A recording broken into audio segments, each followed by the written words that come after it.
Christian network நேயர்கள் அனைவரையும் ஆண்டவராகிய இயேசு கிறிஸ்துவின் நாமத்தில் வாழ்த்துகிறோம். நம்ம கூட இப்போ யார் இணைஞ்சிருக்காங்க அப்படின்னா, வாய்ஸ் ஆஃப் ஜீசஸ் மினிஸ்ட்ரிஸோட ஸ்தாபகர் பாஸ்டர் மனோகரன் அவர்கள் நம்ம கூட இணைஞ்சிருக்காங்க. பல்வேறு திருச்சபைகளை அவங்க கட்டி ஸ்தாபிச்சிருக்காங்க. அவங்க எப்படி இந்த ஊழியத்துக்குள்ளே வந்தாங்க, அவங்களுடைய வாழ்க்கை எப்படி இருந்துச்சு என்பதை பற்றிய சாட்சியை நம்ம அவங்க மூலமாகவே கேட்டு தெரிஞ்சுக்கலாம். Praise lord pastor. Praise lord. நல்லா இருக்கீங்களா? நல்லா இருக்கும், கர்த்தருடைய கிருபையினால. நீங்கள் எப்படி இருக்கிறீங்க? நான் நல்லா இருக்கேன் பாஸ்டர். வீட்டில் எல்லாம் சௌக்கியமாக இருக்கிறாங்க? எல்லாரும் நல்லா இருக்காங்க. சரி தம்பி, ஊழியர்கள் எல்லாம் எப்படி போகுது பாஸ்டர்? கர்த்தர் நடத்துகிறாரு, வேறு பெருசாக ஒன்றும் சொல்வதற்கு இல்லை, கர்த்தர் நடத்துகிறாரு. சரி, நீங்கள் வந்த கேள்விகளை கேட்கலாம், நான் அதனுடைய பதில விளக்கங்களை தான். ஓகே, கர்த்தர் உங்களை ஆசீர்வதிப்பேன். பாஸ்டர், நீங்கள் எப்படி இந்த ஊழியத்துக்குள்ளே வந்தீங்க? நீங்கள் ஆரம்பத்தில் உங்களோட வாழ்க்கை எப்படி இருந்துச்சு? நீங்கள் சின்னதுலேயே ஒரு கிறிஸ்டியன் ஃபேமிலியில் வந்தீங்களா? இல்லை, ஒரு போதும் இல்லை. எப்படி இருந்துச்சு அதை எங்களுக்கு விளக்கமாக சொல்லுங்கள். இல்லை, சின்ன வயசில் நாங்கள் கிறிஸ்டின்ஸாக இல்லை. எங்கள் பேக்ரவுண்டு ஃபுல்லாக ஒரு பயங்கரமான ஒரு ஹிந்து ஃபேமிலி தான்.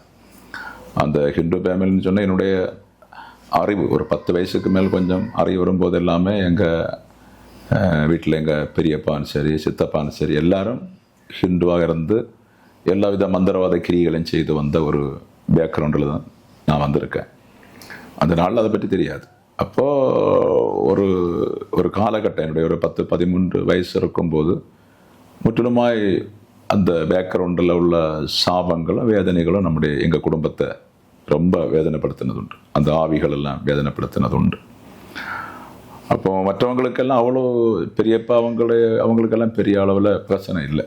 அவங்க ஓரளவு அந்த ஹிந்து மார்க்கத்தில் இருந்தாலும் அவங்க ஓரளவு நல்லா வாழ்ந்து அப்படி போனாங்க. அந்த சாபம் அதிகமாக தாக்குனது எங்கள் அப்பாவையும் எங்கள் அம்மாவையும் தான் அந்த சாபம் ரொம்ப தாக்குனது. தாக்கி ஒரு காலம் ஆகும்போது அவங்க ஒரு 2 பேரும் ஒரு ஆக்சிடெண்ட்டில் அகப்படுறாங்க. காலம் எங்கள் அம்மா ஆக்சிடெண்ட்டில் அகப்படுறாங்க. இதை பார்ப்பதற்கு ஆக்சிடெண்ட் ஹாஸ்பிட்டலில் இருக்கிறாங்கன்னு சொல்லி பார்ப்பதற்கு இவரும் தன்னுடைய அம்மை ஆக்சிடெண்ட் ஆனல இவரும் திடீர்னு காரில் ஏறாரு, பஸ்ஸில் ஏறாரு. இவருக்கும் ஆக்சிடெண்ட் ஆகிட்டு கையெல்லாம் உடைஞ்சு அப்படி இவரும் ஒரு பெரிய வேதனைக்குள்ள எங்கள் குடும்பம் ஆயிடுச்சு. அப்போ 2 பேரும் ஆக்சிடெண்ட் ஆகும்போது எங்களுக்கு ரொம்ப குடும்பத்தில் நிறைய கஷ்டங்கள் வர தொடங்குச்சு. இவருக்கு வேலைக்கு ஒன்றும் போக முடியாத ஒரு சூழ்நிலை வந்துட்டு இந்த கை இதானனால. அப்படி கொஞ்ச நாள் போய் நம்ம படிச்சுட்டு இருந்தோம். படிச்சுட்டு இருக்கும்போது திடீர்னு அவரால் கை கொண்டு ஒன்றும் செய்ய முடியாத ஒரு காரணம் வந்ததுனால இந்த ஸ்கூல் லீவ் இருக்குல்ல, அந்த ஸ்கூல் லீவுக்கு நம்ம ஒரு 40 days வேலைக்கு போயிருந்தோம். அது வேலைக்கு போகும்போது அவங்க நம்முடைய ஒரு நாள் சம்பளம் வச்சிருந்த வீடெல்லாம் தாராளமாக போக தொடங்கிடுச்சு. அப்போ அந்த நாட்களில் திருப்பி படிப்பதற்கு வருவதற்கு ஆகும்போது நம்மளால் படிப்புக்கு வர முடியலை. ஏன்னு சொன்னால் நிறைய பிரச்சனை. எங்கள் அக்கா 2 பேர் பெரிய பிள்ளை ஆகிட்டாங்க. அப்போ ஒன்றுமே நம்ம செய்ய முடியலை. இதில் கொஞ்சம் எங்கள் மூத்தாக்க நல்லா உழைச்சிருக்காங்க, நல்லா உழைப்பாங்க, வேலை பார்ப்பாங்க. அப்போ அதனால் கொஞ்ச நாள் அப்படி போகும்போது திருப்பி எனக்கு படிப்பை கொண்டு போக முடியலை. அப்போது நாங்கள் ஹிந்து மார்க்கமாக இருந்தாலும் பக்கத்தில் ஒரு சிஎஸ்சில் எங்கள் அக்கா எல்லாம் போக தொடங்கினாங்க. நம்மவும் சும்மா ஆண்டவர் அறியாத காலத்தில் அறியாமல் ஹிந்துவும் எதுன்னு தெரியாது, அதில் சிஎஸ்சியில் போக தொடங்கணும். இப்படி கிறிஸ்தவம் இல்லை, ஹிந்துவும் இல்லை, ஒன்றும் இல்லாமல் போன ஒரு காலகட்டம் தான் எங்களுடைய சின்ன வயது காலகட்டம். அப்போ நிறைய பாரம் எனக்கு வர தொடங்குச்சு. பாரம்னு சொன்னால் நம்ம தனிமைப்படுற ஒரு சூழ்நிலை வர தொடங்குச்சு. ஒன்று அப்பாவுடைய திறமையில ஒன்றும் இல்லை, அம்மா படிக்கிற இருக்கனாலே ஹெல்ப்புக்கு ஒரு சரியான ஒரு ஃபவுண்டேஷன் இல்லை. அந்த டைமில் என்னுடைய அக்காவுடைய புருஷன் கொஞ்சம் சின்ன உதவிகள் அப்படின்னு மனுஷனால் சின்ன காரியங்கள் எல்லாம் செய்து தந்தார். அப்படி நம்ம சரி போகும்போது உலகம் நம்ம உலகம் சினிமான்னு சொல்கிற உலகம் இழுக்குது, பல பாவங்கள் இழுக்குது. சில நான் அதிகமாக கேரளாவில் வாழ்ந்திருக்கேன். ஃப்ரெண்ட்ஸோடு உள்ள ஐக்கியங்கள் தொடர்கிறது. அப்போ நம்ம கேட்பதற்கும் யாரும் இல்லை, மீட்டு கொண்டு வருவதற்கும் யாரும் இல்லை. அப்படி நம்மவே சாபத்தில் அடிபடுறோம். எப்படின்னு சொன்னால் எப்படி மீட்டு வர முடியாதபடி இதுதான் உலகம், இப்படி தான் வாழணும்னு சொல்லி அந்த உலகத்துக்குள்ளே நம்ம வாழ்கிறோம். வாழ்ந்து போகும்போது வேலை செய்யலாம், காசு வருகிறது, நம்முடைய அம்மாவுடைய நோய் பார்ப்போம், ஒன்றுமே மீதி வராது. எப்பவும் கடத்தில் தான் இருக்கும், எப்பவும் பிரச்சனை இருக்கும். ஆனால் அதை நம்ம பொறுப்பெடுக்கிறது கிடையாது. நம்ம இப்படி தான் வாழ்வோம்னு சொல்லிட்டு தான் அந்த ஒரு காலத்தை நாங்கள் கொண்டு போனோம். ஒரு தம்பி அந்த டைமில் ஸ்ட்ராங் கிடையாது, அவருக்கு இந்த குடும்பத்தை நடத்தணும் கட்டணும்ல ஒரு எண்ணம் இல்லாமல் இருக்கும்போது நம்ம ஒரு நல்ல ஒரு தனிமைப்பட்ட ஒரு சூழ்நிலை வந்துட்டு, அப்போது பக்கத்தில் உள்ளவங்களுக்கு முன்னையும் எல்லாருக்கும் முன்பும் நம்ம ஒரு சபிக்கப்பட்ட ஒரு வாழ்க்கை தான் கரெக்டாக வாழ்ந்துருக்கோம். அப்போ என்னுடைய சுமாரான ஒரு ஏஜில் ஒரு 18 அந்த வயசு இருக்கும் எங்கள் அம்மா இறந்து போகிறாங்க. இறந்து போவதுக்கு முன்னே தான் எங்கள் மூத்தாக்களை கல்யாணம் பண்ணி கொடுத்துருக்கோம். அது ரொம்ப கடத்தில் தான் கல்யாணம் பண்ணி கொடுத்துருக்கோம், முடிஞ்சிருச்சு. அம்மா இறந்து போகிறாங்க. அம்மா இறந்து போன பின்பு இன்னொரு அக்கா இருக்காங்க. அப்போ அது ரொம்ப அம்மா இறந்து ரொம்ப எஃபெக்டிவ் ஆச்சு நமக்கு. அடுத்து என்ன செய்யலான்னு பார்த்தா ஒரு வழியும் கிடையாது, பின்னும் பாடுகள் தான், வேதனைகள் தான். அடுத்து அக்களை இன்னும் கல்யாணம் பண்ணி கொடுக்கணும், இன்னும் மூத்தாக்களுடைய பிரச்சனைகள் இருக்குது, அதை சரி பண்ணணும். அப்போ அடுத்து நம்முடைய ஒரு வாழ்க்கை இல்லாவிட்டாலும் போட்டோம், நமக்கு ஒரு வாழ்க்கைன்னு நம்ம முடியலை, ஏன்னா நமக்கு அது செய்யறதுக்குள்ள ஒரு சென்ஸ் இல்லை. அப்போ அப்படியே ஒரு காலகட்டத்தில் கொடூரமான வேதனைகளும் துக்கங்களும் பாரங்களும் நம்ம அனுபவித்திருக்கிறோம். சரியா அனுபவித்திருக்கிறோம். ஆனால் அது இயேசுக்கிட்ட நான் வரலை, இயேசுக்கிட்ட நான் வரவே இல்லை. சின்ன வயசில் சிஎஸ்சி போனாலும் பின்பு எனக்கு இயேசு மற்றும் ஒரு பந்தம் கிடையாது, ஹிந்துலையும் கிடையாது, இதுலையும் கிடையாது, மேல ஒரு பந்தமே இல்லை. அப்படின்னா நான் சொன்னேன் ஒரு சில ஃபீல் வருது, ஆனால் அது கூட சேருவதற்கு எனக்கு ஒரு மனம் இதுவரை கிடைக்கல. நான் கண்டிப்பாக எனக்கு தெரியும் பிசாசோட தான் என்னோட ஐக்கியம் இருக்குது, பிசாசோட தான் என்னுடைய வழி நடத்தல் இருக்குது, எனக்கு 100% தெரியுது. அப்போ அதனால தான் நமக்கு ரொம்ப சோகங்களும் பாடுகளும் வந்தது. அப்போ அது கழிந்தாச்சுன்னு சொன்னால் ஒரு வெளிநாட்டுக்கு போகணுன்னுள்ள ஒரு தீர்மானம். என்னுடைய அம்மா இறந்த பின்பு எங்கள் அத்தானுடைய மூத்தா சொன்னார், வெளிநாட்டுக்கு போங்க, இங்கே எல்லாம் வேலை பார்த்தோன்னு உங்களால் தப்ப முடியாதுன்னு சொல்லி அப்படியே ஒரு வே கிடச்சி. அப்படித்தான் கொஞ்ச காலம் முடிஞ்சு அதுக்கு நான் பாம்பேல எல்லாம் போயிட்டு சவுதி அரேபியா போவதற்காக ஒரு டெஸ்ட் எல்லாம் கொடுத்து, அந்த மூமெண்ட்டில் தான் நான் சபைக்கு ஒரு சபைக்கு நான் டைட்டஸ் பாஸ்டர் மேல்புறத்தில் அந்த சபைக்கு நான் போக தொடங்கினது. போகும்போது அவர் சொல்கிறதோ ஒன்றும் எனக்கு தெரியலை, விளங்கல்ல. ஆத்மீகத்தை குறித்து அவர் சொல்கிறதோ பேசுகிறதோ ஒன்றும் விளங்கல்ல. அன்னைக்கு அந்த சின்ன ஒரு ஷெட்டு சபை, அதில் நான் பேக் பெஞ்சில் போய் இருந்துருவேன், பேக் பெஞ்சில் இருப்பேன். அப்படி கொஞ்ச நாள் அப்படி போச்சு. ஒரு வாரம் 2 வாரம் போன பின்பு ஒரு நாள் திடீர்னு அவருக்கே கொஞ்சம் பெரிய கோபம் வந்துட்டு, நம்ம கைதட்ட மாட்டோம், சிந்திக்க மாட்டோம், ஏதோ ஒரு பிரமையை போல போய் இருக்கிறதுனால அவர் சொன்னார், அவர் மலையாளத்தில் பேசுவார், நீ இவட வரண்டாகட்டோன்னு சொன்னார். இது அப்பாவுடைய கிளாஸ்மேட் ஆகும், அப்பாவுடைய கிளாஸ்மேட்டு. அப்போ அந்த டைமில் எங்கள் அக்கா எல்லாம் போகிறாங்க, எங்கள் அத்தான் போகிறாங்க, இவங்க எல்லாம் அங்கே இருக்கிறாங்க, இல்லைன்னு இல்லை. ஆனால் இன்னைக்கு அவங்க அந்த ஆத்மீகத்தில் இன்னைக்கு வரல. அவங்க அறிகிற இயேசு வேற, இப்போ நான் கொண்ட இயேசு வேற. சரியா? அப்போ அவங்க இன்னைக்கு அந்த ஆத்மீகத்தில் வராததுனால ஏதோ சபைக்கு போகணும், நம்ம கடமையை செய்யணும், தசவம் கொடுக்கணும், இந்த ரோட்டில் போயிட்டு இன்னையும் இருக்காங்க. அப்போ என்ன கர்த்தர் கண்ணோக்காரு, என்ன கண்ணோக்கி எப்படியாவது இவனை கொண்டு வரணும், அந்த கண்ணோக்கம் அவருக்கு இருந்திருக்கு, எனக்கு தெரியல. அந்த கண்ணோக்கம் இருந்ததுனால நீ இவட வரண்டா மனோகரன் சொன்னதுனால அவர் உள்வ சொல்ல இல்லை, கோபத்தினால சொன்னது. அப்போ இதில் என்ன இருக்கு, எப்படி இது, ஏன் இவர் இப்படி சொல்லணும் என்று சொல்லி தான் நான் போய் முதல்ல பைபிள் வாங்க. சரியா? முதல்ல போய் எதனால் இது சொன்னாருன்னு சொல்லி தான் முதல்ல போய் மாத்தானில் ஒரு பைபிள் வாங்கி படிக்கிறேன். படிக்கும்போது அந்த என்ன சொன்ன வேதத்தில் சொல்கிறல்ல, அந்த தரிசு நிலத்தில் விழப்பட்ட விதையை போல, கற்பாறையில் விழப்பட்ட ஒரு விதையை போல, முள்ளுகள் விதைப்பட்ட விதையை போல ஒரு மூமெண்ட் எனக்கு வருது. இயேசுகிட்ட நிற்கணும், இயேசுகிட்ட வாழணும், சரிதான், அப்படி ஒரு மூமெண்ட் வருது. ஆனால் அர்த்தம் இல்லாத மூமெண்ட், அர்த்தம் இல்லாத ஒரு ஆத்மீகம். அந்த அர்த்தம் இல்லாத ஆத்மீகத்தில் ஒரு பதறாதான் அந்த ஆத்மீகத்தை கண்டுபிடிச்சிருக்கேன். சரியா? அப்போ கொஞ்ச நாள் நின்று கொஞ்சம் ஓகே என்று சொன்னாலும் எனக்கு பூரணமான இந்த உலகம் என்னை இழுக்குது, இந்த உலகம் முள்ளு என்னை இழுக்குது.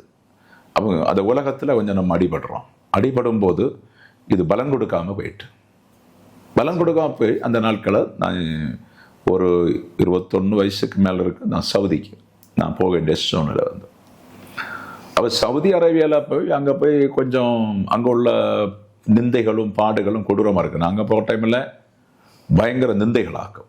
நாங்கள் பாம்பேல இருந்து தான் போனோம். போய் எந்த வருஷம் இருக்கும் ஃபஸ்ட்டு? அது என்னுடைய ஒரு 21வது வயசு அது வச்சுருங்களேன், அது கரெக்டாக நமக்கு அந்த இது தெரியாது. எப்படியாலும் என்னுடைய இதில் ஒரு 34 வருஷத்துக்கு முன்னாயிடுச்சு. முன்னாடி. சரியா? அப்போ ஓகே. அப்போ அங்கே சவுதியில் போகும்போது அங்கோட லைட் ஓட்டம் எல்லாம் பார்த்த முன்பு என்ன ஒரு ஃப்ரெண்ட்ஸ் வந்து சொன்னார், இதாண்டா சவுதி தம்பி, எப்படி இருக்குன்னு பாருன்னு சொல்லி ஒரு சந்தோஷம் இருந்தது. ஆனால் அந்த கம்பெனிக்கு உள்ளே போனால் தான் நம்மளோட எவ்வளோ பாடுன்னு சொல்லி நமக்கு தெரிஞ்சு. கம்பெனிக்கு உள்ளே போகும்போது ஒரு 6-7 மாதமாக நமக்கு சரியாக உணவில்லை, ஒரு 6-7 மாதமாக சரியான படுக்கை இடம் இல்லை.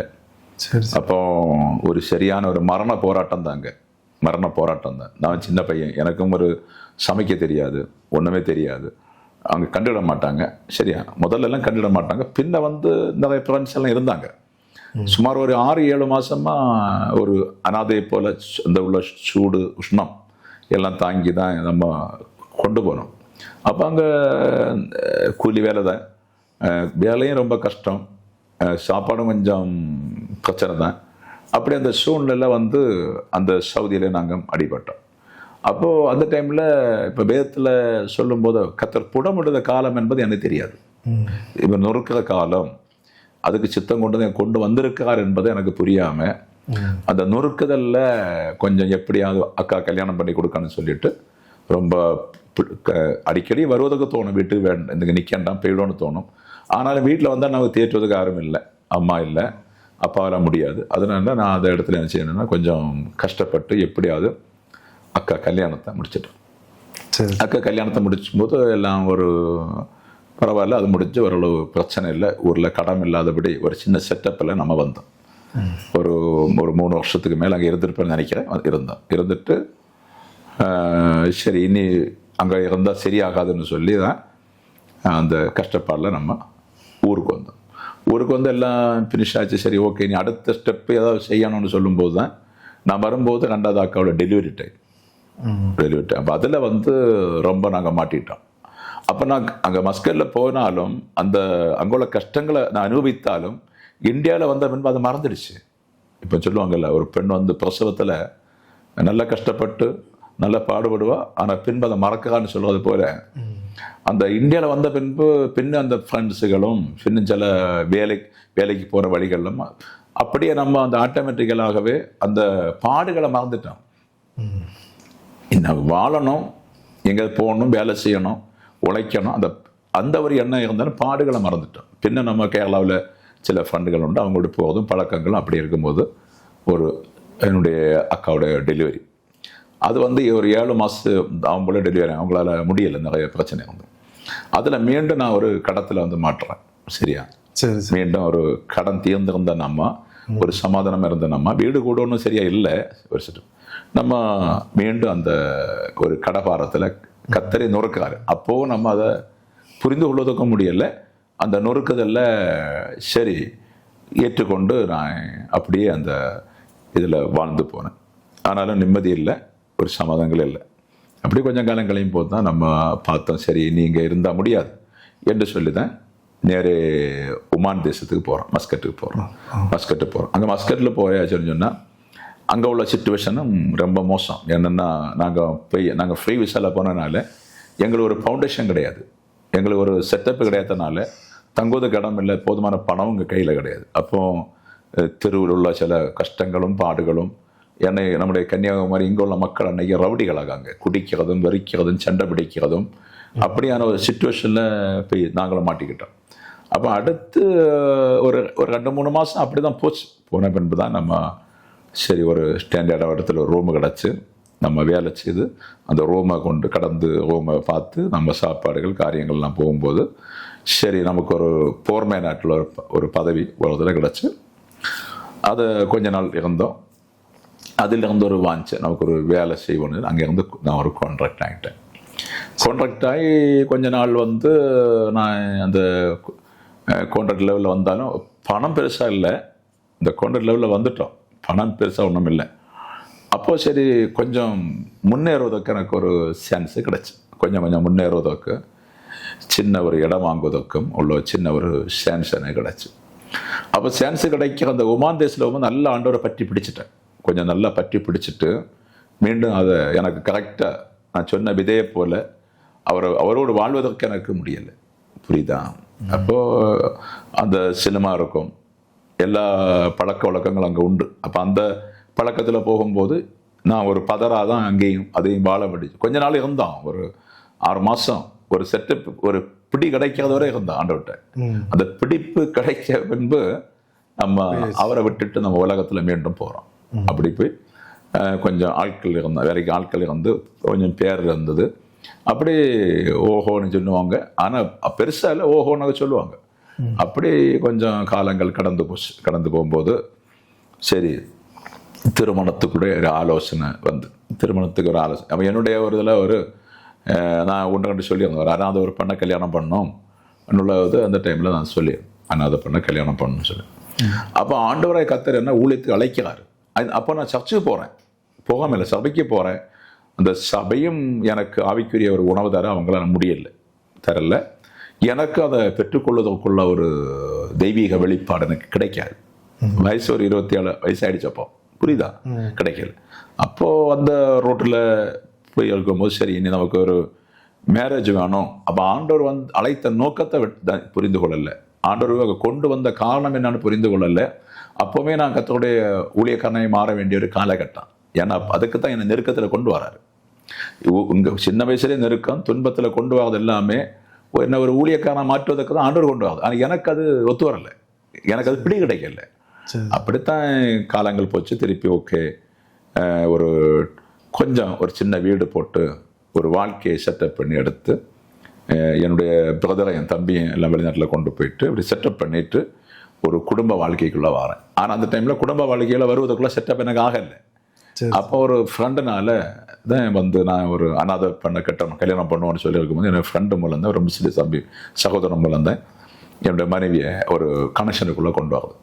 அப்போ அது வரும்போது அவங்களும் அங்கேயும் ரொம்ப இடுக்கமான ஃபேமிலி, ஒரு ஒன்றும் கொடுப்பதற்கு எடுப்பதற்கு ஒன்றும் இல்லை.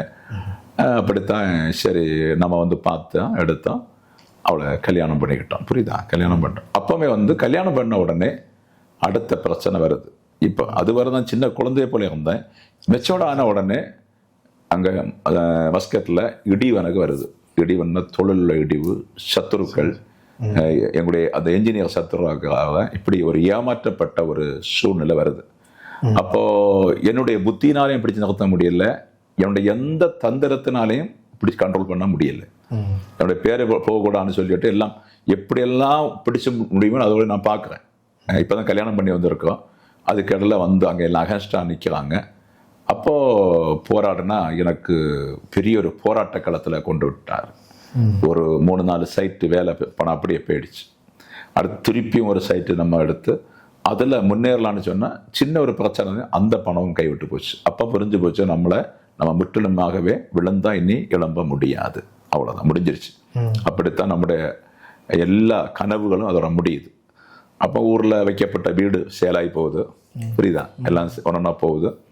முற்றிலுமாகவே நம்ம தளர்ந்த ஒரு அனுபவத்தில் இது அப்போ இவராக நெருக்கிறார் என்பது நான் புரியலை, புரியுதா.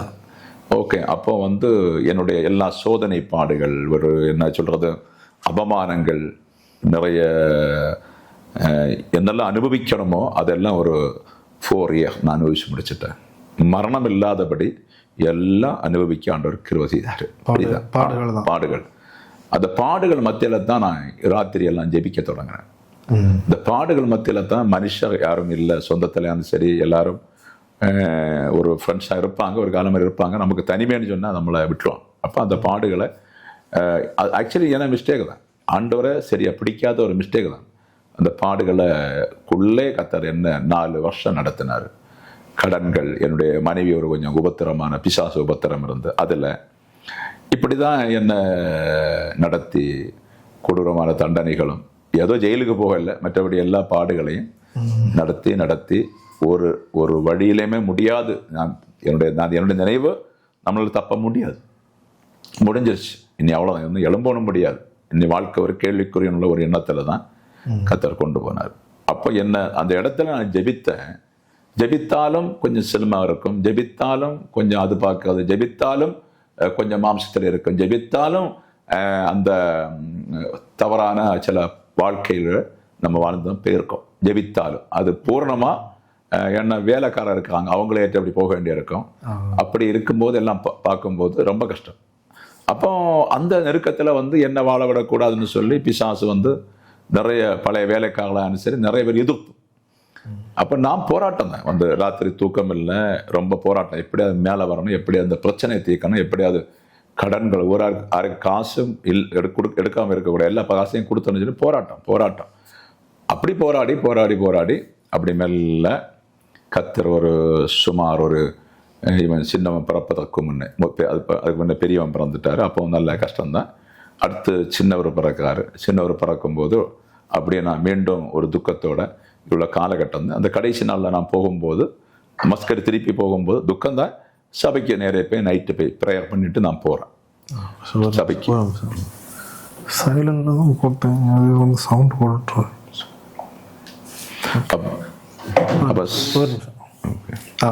அப்போ சபைக்கு போய் நல்லா ப்ரேயர் பண்ணிட்டு மனைவியிட்ட சொல்லிட்டு, அவங்க ஹாஸ்பிட்டலில் இருந்தாங்க, எல்லாம் சொல்லிட்டு போகிறேன். அப்போவும் வந்து இத்தாங்க உண்டு, நம்ம எப்படியாவது சாத்தான் நம்ம வெளியாக்கணும்.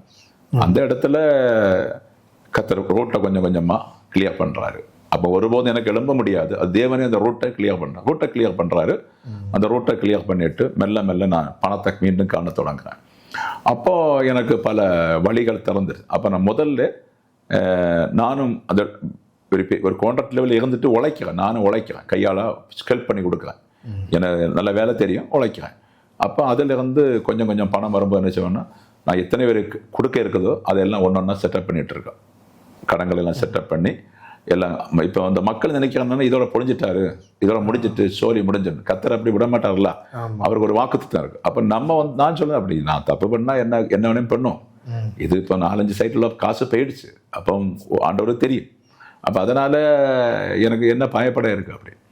அப்போ கொஞ்சம் வளர்ந்துட்டு அப்போ பார்த்து பின்னும் ஒரு 10-200 ஆட்களை வேலைக்கு வராங்க. வேலைக்கு வரும்போது எனக்கு 4 சைடு வாசல் திறந்து நான் மீண்டும் சரி ஓகே கத்தர்னு ஆசீர்வதிச்சான்னு சொல்லி என்னுடைய மனசின் அடியாளத்தில் சந்தோஷமாக இருக்கணும், கார் வருகிறது வந்து எல்லாம் வந்து நீ சந்தோஷமாக வாழுவோம் அப்படின்னு சொல்லித்தான் கொஞ்சம் இயேசுமாக கொஞ்சம் உலகமாக நம்ம ஒரு வாழ்க்கை தொடங்கின பின்பு என்ன விஷயம்னு சொன்னால், சரி அப்படி போகுது. கத்தர் வந்து பிளஸ்ஸி பண்ணிட்டாரு. அவருக்கு அந்த காலகட்டம் வருது, அவர் என்னை ஊழியத்துக்கு அழைக்கிற ஒரு காலகட்டம் வந்துட்டு. அந்த காலகட்டம் வரும்போது அவருக்கு தெரியுமே, என்ன ஓடினாலும் நம்ம கையில் வருவான்னு தெரியும், அவருக்கு தெரியும், கயரா விட்டு இருக்குது. அப்போ சரி மீண்டுமா போன வீடு. அப்போ சரி நீங்கள் பார்த்தீங்கன்னா அழகிய மண்டபத்தில் எனக்கு வீட்டில் எல்லாம் கொஞ்சம் நான் வெளியாக வேண்டிய சூழ்நிலை வந்து அந்த வீடையெல்லாம் எழுதி கொடுத்துட்டு வெளியே வர வேண்டிய சூழ்நிலை. வெளியில் வரும்போது எனக்கு இடம் இல்லை. அப்போ நான் லீவுக்கு ஒரு முறை வரணும், 5 வருஷத்துக்கு மேலே தான் வரேன். கடன் இருந்ததுனால ஃபினிஷ் பண்ணிட்டு வரும்போது என்னை வாடகைக்கு ஒரு வீடு இருக்குன்னு சொல்லி ஒரு ஐடியா போட்டுட்டு இருக்கும்போது திடீர்னு ஒரு 3.5 லட்சத்து உள்ள ஒரு வீடும் இடவுமானி வருது. ஆக்சுவலி அப்போ அந்த ஒரு சின்ன ஒரு வேலை பண்ணால எனக்கு ஒரு லாபம் இருந்து காசு கிடச்சி.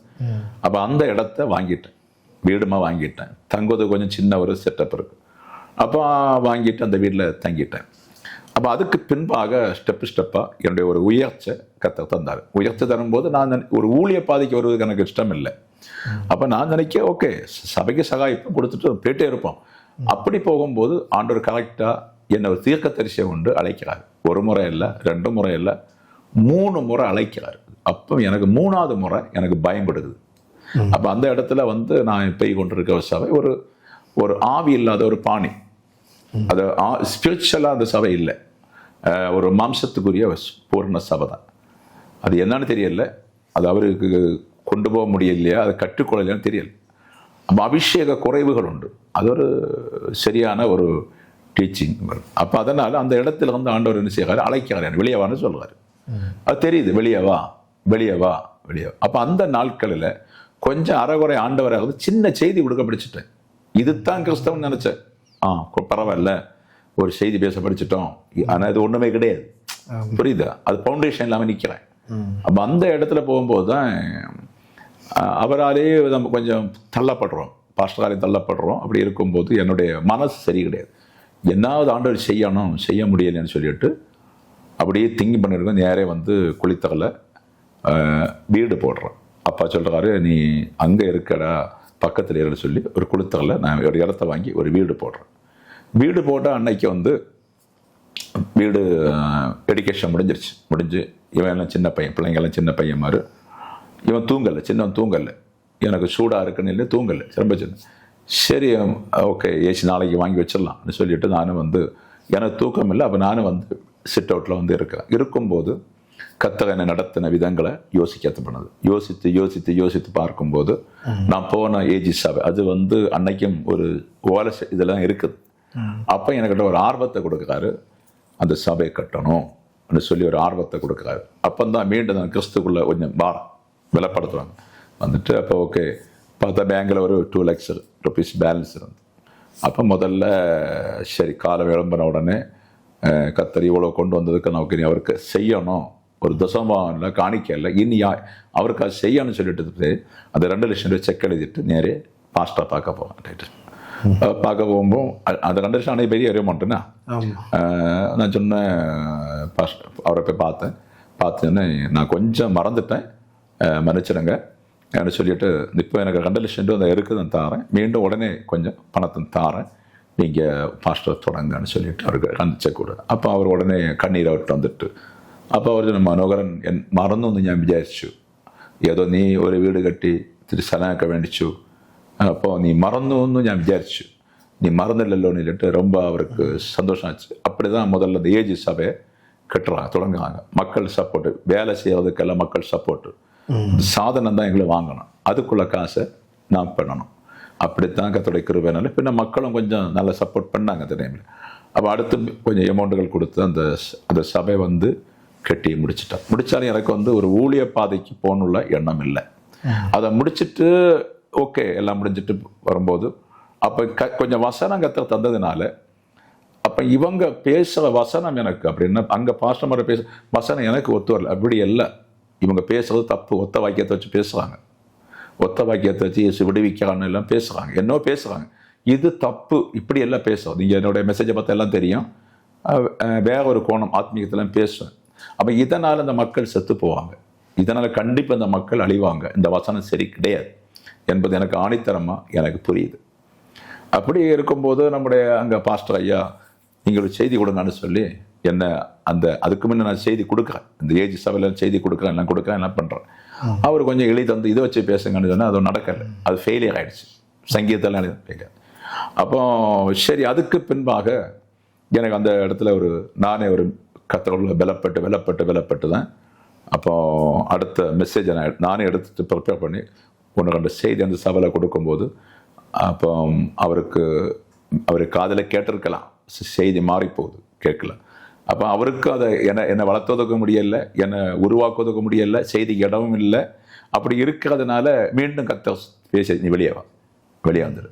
அப்படி தான் அந்த சபையை விட்டு வெளியே வந்து நான் அப்படி கேட்குறேன், நீங்கள் ஒரு காரியம் செய்யுங்க, நான் வெளியே போகல, உங்கள் ட்ரஸ்ட்லேயே நான் ஒரு ஊழியத்தை ஸ்தாபிக்கிறேன், நீங்கள் அதுக்குள்ளே வழியை காட்டித்தாங்க, உமானில் உங்கள் சபையில் இருப்பதற்கு முடியாது, 3 ப்ராப்பர்ட்டி சொல்லியிருக்காங்க.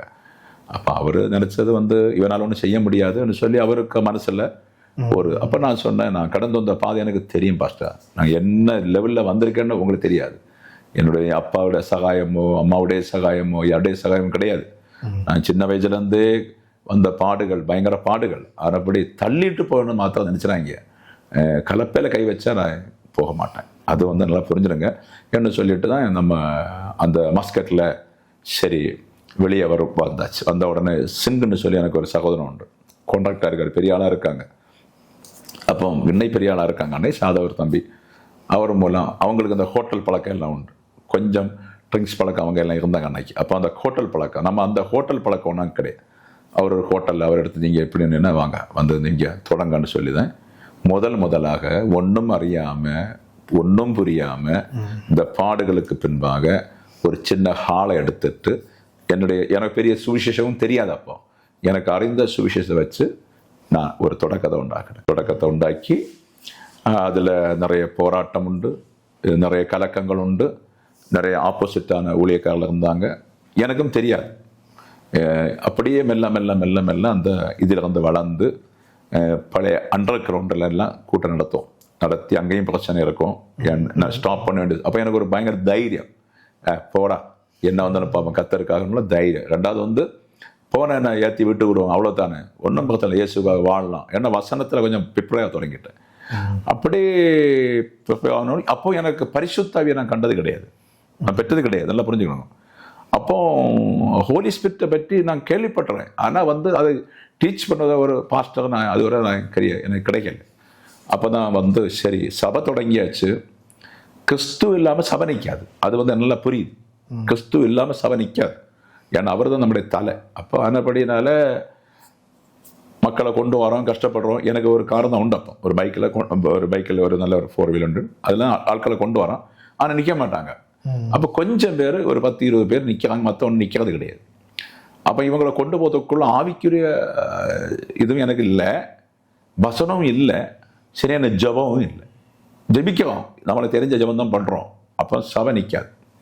அப்போ அரைபடினால அங்கே ஒரு கந்தா பீச்சுன்னு மஸ்கல்ல இருக்குது. நாங்கள் போய் தனிமையாக ராத்திரி ஜெபம் பண்ணி கர்த்தரை தேட தொடங்கினேன். முழு மனதோடு தேட தொடங்கினேன். முழு மனதோடு தேடும்போது ஒரு 10 மாதம் கழிஞ்சிருச்சு. 10 மாதம் ஆகும்போது ஒரு நாள் வந்து அதிகாலையுமே நான் டியூட்டி போகும்போதே பிள்ளைங்கெல்லாம் குளிப்பாட்டி ஸ்கூலுக்கு விட்டுட்டு நான் அதிகாலையிலே போகும்போது காருக்குள்ள ஒரு ப்ரெசன்ஸ் பயங்கரம். ஏதோ ஒரு ஆள் பேசும் போலே எனக்கு காருக்குள்ள ஒரு மூமெண்ட் கண்டேன். சரியா, அது எப்படி இருந்தாலும் எனக்கு புரிந்து கொள்வதற்குள்ள சக்தி கிடையாது. அப்போ காருக்குள்ள ஒரு மூமெண்ட், என்னோட ஒரு ஆள் வருகிறத போல கண்டேன். அதான் எப்போ அது ஒன்றுன்னா, அப்போ அன்றைக்கி சாயங்காலம் 5 மணிக்கு அந்த வேலையை முடிச்சுட்டு மேலே வாஷ் பண்ணி ஜபத்துக்கு போகிறோம். சில நண்பர்களாக போய் நாங்கள் ஜபத்துக்கு போய் இருக்கோம். ஜபத்துக்கு போய் இருக்கும்போது அங்கே வந்து உங்களுக்கு தெரிஞ்சு எல்லாம் ஜன்னல்லாம் க்ளோஸ் பண்ணி போட்டிருப்போம். ஒரு 10 நிமிஷம் ஜபத்தில் போன உடனே ஒரு ஆள் உள்ள ஒரு சத்தம் கேட்குது. ஒரு சின்ன ஒரு காற்றின் சத்தம் கேட்குது. ஒரு பிசில் சத்தமாக இருக்கலாம், இல்லை ஒரு காற்று சத்தமாக இருக்கலாம். அந்த அளவு ஒரு சின்ன சத்தம் தான். அப்போ அந்த சத்தம் இதுவரை நான் கேட்டது கிடையாது. அப்போ ரூமில் எல்லாம் அடைச்சிப்பட்டு அந்த சத்தம் அப்படியே அது உள்ள ப்ரெசன்ஸ் ஆகி முதலாக என்னை தொடுறாரு ஆண்டவர். புரியுதா? முதல்ல தொட்ட உடனே அடுத்த தம்பியை தொடுறேன். அப்போ அவங்களுக்குள்ள ஒரு எர்த்தடிச்சிட்டு இப்படி எல்லாருக்குள்ள எர்த்து கூட இருக்க 5 பேரும் அந்நிய பாஷையெல்லாம் பேசுகிறாங்க. அவங்களுக்குள்ளேயும் ஒரு மாற்றத்தை உண்டாச்சு. ஆனால் அவங்க நிற்கலை, மாற்றம் உண்டாச்சு. அப்போ என்னை வந்து உண்மையாகவே என்னை அபிஷேகிக்கிறாரு. அபிஷேக மாத்திரமல்ல, நேரே வந்து ஒரு ஆள் வந்து நிற்கும் போல அந்த அவருடைய வஸ்திரம் நேரே நிற்கிது. என்னை அபிஷேகம் பண்ணார். எல்லாம் முடிஞ்சிருச்சு. அந்த ஊழியத்துக்கு அப்பாயின்மெண்ட் அப்போ தான் புரியுது. கரெக்டாக அப்பாயின்மெண்ட் எனக்கு தந்துட்டார். அப்பாயின்மெண்ட் இப்படி தான் முதல் இயேசுவை கண்டதும், இயேசுவை நான் தரிசித்ததும், அடுத்து இயேசுவோடு உள்ள அந்த வாழ்க்கையை நான் தொடர பண்ணதும், அதில் வந்து அங்கே ஒரு சபை ஸ்தாபிக்க தந்ததும், அங்கே வந்து அந்த சபையில் இன்னும் சில ஊழியக்காரருடைய என்னுடைய இணைஞ்சிருந்தாங்க. அவங்க யாருமே என்னுடைய ஃபீலிங் அறியலை, என்னுடைய வழிகள் சரி அறியல். அந்த காலத்திலே கர்த்தர் எனக்கு தீர்க்கதரிசன வரத்தை தந்திருந்தார், ப்ராபசி வரத்தை தந்திருந்தார், ஆவிகளை நடத்துவதற்குள்ள வரத்தை தந்திருந்தார். வசனங்கள் கொஞ்சம் கம்மியாக இருந்தது. வசனங்கள் எனக்கு வந்து நான் எடுத்தாலும் எனக்கு அது சரியான ஒரு விளக்கத்தில் வசனத்தை கொண்டு வருவதற்கு எனக்கு புரியல. அப்போ முடியலை. பைபிள் படிப்பேன், ஆனாலும் அதுக்குள்ள விளக்கங்களை சரியாக கொண்டு போக சில மெசேஜ் ஃபெயிலியர் ஆகும், சில மெசேஜ் ஆவியில் ஹிட்டாக இப்படியெல்லாம் இருந்து அப்படித்தான் ஆண்டவர் தரிசித்து அவருடைய உறவை கண்டுகொண்டோம், புரிந்து கொண்டு பின்ன ஜபத்தை கூட்டணும். நிறைய தரிசனங்களை தந்தார். அந்த டைமில் வந்து ப்ராப்பர்சியானது சரி, நிறைய தரிசனங்களை தந்தார். மனுஷன் பாவம் செய்கிறத தரிசனத்தில் காண்பித்து தருவார். இப்படியெல்லாம் செய்து என்னை நடத்தினார். எந்த இடத்துல ப்ராப்பர்சி வேணுமோ அந்த ப்ராப்பர்சி இப்படித்தான் கத்தை நடத்தி என்னை கொண்டு போனார். கொண்டு போய் அப்படியே போகும்போது, கொஞ்ச நாள் கடந்து போகும்போது அந்த ஊழியத்தில் ஒரு சோர்வு வந்துட்டு, மக்கள் புரிந்து கொள்ளாதனால ஒரு சோர்வு. அப்போ ஊழியம் செய்யணுமா, ஊழியம் செய்யண்டாமான்னு ஒரு கேள்விக்குறி வந்துட்டு. ஏன்னு சொன்னால் நம்ம ஒரு கான்ட்ராக்ட்ல வந்திருக்கோம், பாடுகள் வந்திருக்கோம், படித்து வந்ததல்ல. அப்போது நம்மளை வந்து அவங்க புரிந்து கொள்வதற்குள்ள தன்மை கிடையாது. அதுதான் உண்மை. அப்போ ஆனபடி இதை எப்படி கொண்டு போனோம், இந்த மக்களுடைய சூழ்நிலை நம்ம ஏதோ அப்படி ஒரு நாள் முடிவெடுத்து நான் ஒரு புதன்கிழமை ஒரு வியாழக்கிழமை பாஸ்டிங் பிரேயரில் இருக்கும். பாஸ்டிங் பிரேயரில் இருக்கும்போது எனக்கு பயங்கரமான துக்கம் ஆயிடுச்சு. பயங்கரமான துக்கம். இந்த மக்கள் புரியலை. அப்போவுமே பிசாசை விரட்டுறேன், எல்லாம் பண்ணுறோம், பிசாசை விரட்டுறோம், ப்ராஃபஸர் எல்லாம் செய்கிறோம். வசனம் கொஞ்சம் டைட்டு தான் பேசுவோம். அப்போது சரி இனி அந்த ஊழியத்தை கொடுத்துருவோம், நம்மளை பெண்ணான்னு சொல்லி நம்மளை வேலையுமா கொண்டு போக முடியும்னு ஒரு முடிவு எடுத்துட்டு முடிவெடுத்து சரி கடைசியை ஃபினிஷ் பண்ண டைம் ஆகும்போது முழங்கால் போட்டு பயங்கர துக்கம் இருக்குது, பயங்கர ஃபீலிங் இருக்குது. நம்ம நினச்ச மாதிரி சபையை கொண்டு போக முடியல உள்ள ஒரு ஃபீலிங்கோட இருக்கும்போது ஃபைனலில் வந்து அதே சத்தம் உள்ள வந்துட்டு மீண்டும். சரியா? அந்த சத்தம் வந்து நான் சொல்ல போகிறேன், இனி நான் இந்த வெள்ளிக்கிழமை முடிச்சிடுறேன், நான் இனி ஊழியம் செய்ய மாட்டேன், நானும் தனியாக அப்படி போயிடுறேன் அப்படி சொல்லி வா எடுக்கும்போது அந்த சத்தம் உள்ள வந்துட்டு. உள்ளே வந்த உடனே நேரே வந்தார், எனக்குள்ள வாங்கினார். நீ எங்கிருந்தவன்? இத்தனை வருஷமா நீ எங்கிருந்த? உன்னை உருவாக்க எத்தனை வருஷம் ஆச்சுன்னு உனக்கு தெரியுமா? உன்னை ஒருவனை உருவாக்க எவ்வளோ பாடுபட்டேன்னு தெரியுமா? உன்னை நான் அன்னைக்கே கொண்டு இருக்கணுமே, உன்னை அன்னைக்கு அழிச்சு தள்ளி இருக்கலாம்ல. அவன் ஒன்றை நான் உடைச்சு நொறுக்கி கட்டி இந்த ஒரு ஊழி எனக்காக நீ செய்வதற்கு உன்னை தகுதியாக்கும்படி நான் எவ்வளோ பாடுபட்டு இருக்கிறேன். அப்போ உன்னை இப்போ அவங்க பாடுபடுத்துகிறாங்க. உன்னுடைய ஊழியத்தை அவங்க அறியலை, நான் அபிஷேகம் பண்ணவங்க அறியலை, நான் உன்கிட்ட வந்தது அறியலை, உன்கிட்ட பேசுறது அவங்களுக்கு தெரியாது. இப்போ மீண்டும் நான் சொல்லுவேன், நீ தீர்க்கதரிசி, என்னுடைய ஊழியத்தை நீ செய். அதுக்கு பின்பு தான் அப்படி அவனுடைய ஒப்பு கொடுத்து அந்த வார்த்தை நான் ஊழியம் செய்யண்டான்னு நினச்சிருந்தேன்.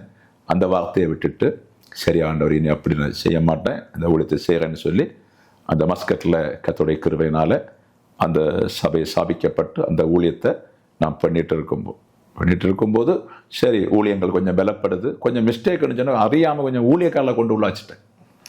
நானே நடத்தியிருந்தால் போதும்.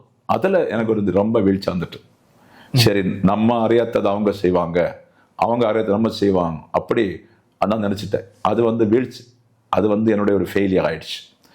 ஆனாலும் சபை இன்னைக்கு நிற்கிதாங்க.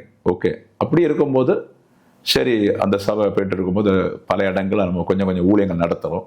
எனக்கு ஒரு சாமுவேல் பாஸ்டர்னு ஒரு ஃப்ரெண்ட் இருந்தாங்க, அவருக்கு ஒரு சபை இருந்து அந்த சபைக்கு நான் வந்து ஊழித்து போக வேண்டிய ஒரு சூழ்நிலை வந்துட்டு, ஊழித்து போக சூழ்நிலை வரும்போது அங்கே ஒரு மிரக்கலக்க ஆண்டவர் செய்தார். மிரக்கலக்க பண்ணி அந்த சபையும் அவருக்குடைய சபையும் ஒரு சால்வேஷன் ஸ்டைலில் வந்து ஆவிக்குரிய சபையாக மாறிச்சு. அப்போ என்னுடைய சபையும் ஆவிக்குரிய சபையாக மாறுது. புரியுதா? அடுத்து ஒரு ஆந்திரா ஒரு சபையை நான் உருவாக்க. அப்படி என்னன்னா 3 பெண்கள் வாரதான் நான் தரிசனம் காண்றேன். அறிவுறுப்பான பெண்கள் 3 பேர் வராங்க. அவங்க பாஷை எனக்கு புரியல. நான் சொன்ன உங்கள் லாங்குவேஜ் எனக்கு தெரியும், நீங்கள் வெளியே போங்கன்னு சொல்லி கதவை அடைச்சாலும் மீண்டும் தட்டி உள்ளே வராங்க. அது அந்த தரிசனம் பார்த்து முடிச்சுட்டு மனைவிடையே அந்த ஆந்திரா 3 பெண்கள் வரும் போல தோணுது, என்னன்னு தெரியலைன்னு. நான் டீ குடிச்சிட்டு இருக்கும்போது 3 பெண்கள் வராங்க உள்ள. அப்போ ஆண்டவர் சொன்னா இவங்களுக்காக ஒரு ஊழியம் நீ தொடங்க. அப்படி அவங்களையும் அணைச்சிட்டு கொஞ்சம் மக்களை அணைச்சிட்டு அந்த ஊழியத்தை நம்ம பண்ணி இந்த ஊழியத்தை பண்ணி தான் மஸ்கரில் அப்படி நாங்கள் மேலே இதுவரை வந்தது. ஆனபடி வந்த கதைகளும் மஸ்கரில் ஊழியம் தொடங்கினது. இப்போ நான் தற்காலம் முடிச்சிருக்கிறேன். அடுத்து நமக்கு அடுத்த இதில் நான் மீதி உள்ள காரியங்களை உங்களுக்கு நான் வெளிப்படுத்தி ஊழியத்துள்ள காரியங்களையும் நான் உங்களுக்கு வெளிப்படுத்தி நான் அனுபவித்து நான் பெற்றுக்கொண்டதை கண்டிப்பாக உங்களுக்கு நான் சொல்லிக் கொடுக்கலாம். இன்றைக்கு நிறைவேறும். கர்த்தர் உங்களை ஆசீர்வதிப்பார். ரொம்ப நன்றி pastor. Thank you. Okay, bye bye. God bless. Okay.